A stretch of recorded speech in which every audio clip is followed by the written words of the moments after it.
Magandang umaga, kumusta po? Narito po ulit ang update natin para sa lagay ng ating panahon ngayong umaga po ng May 27, 2024 na kung saan sa ngayon po ay tuluyan na po na nakalampas sa ating tulupaan ang bagyo na ating binabantayan na si Bagyong Aghon. Lumakas na rin po ito into typhoon category at taglay na ang lakas ng hangin na maabot po sa 165 kilometers per hour habang nasa layo po ng 109 km east ng Dingalan sa may Aurora. Napatuloy pa rin ang pagkilos ng mabagal pa northeastward, palihis, palayo, pataas na po. Pero sa kabila niyan ay magpapaulan pa rin yan sa ilang bahagi ng Cagayan Valley sa mga susunod na oras. Bukas, posibleng wala na pong epekto ang bagyong si Aghon dito sa ating bansa pero pinapalakas na po nito ang habagat na siya naman pong magpapaulan sa kanlurang bahagi po ng ating bansa sa susunod na mga araw. At sa lagay po ng ating panahon ngayong araw ay makakaranas na nga po ng isolated rains ang Palawan at kanlurang bahagi ng Central Luzon,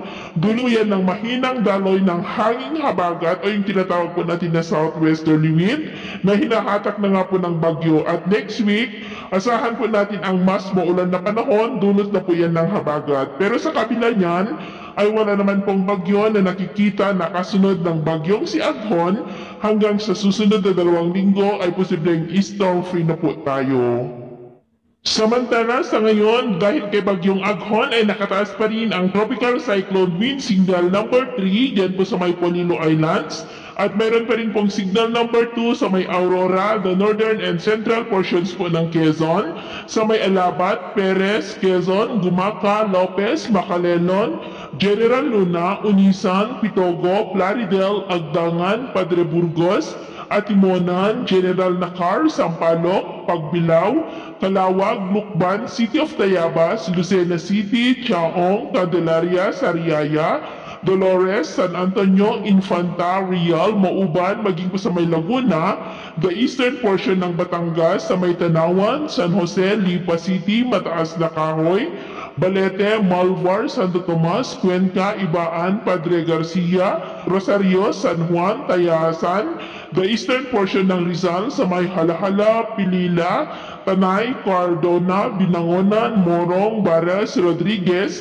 City of Antipolo, Teresa, maging po sa northern portion ng Camarines Norte, sa may Santa Elena at Kapalonga. Signal number 1 pa rin naman sa ilang bahagi po ng eastern portion ng Isabela, Divilacan, San Mariano, San Guillermo, Jones, Etiague, San Agustin, Ilagan City, Benito Seliven, City of Kawayan, Maconacon, Angadanan, Nagilian, Palanan, Dinabige, maging po sa eastern portion ng Quirino, sa may Mandela, Nagtipunan, Aglipay,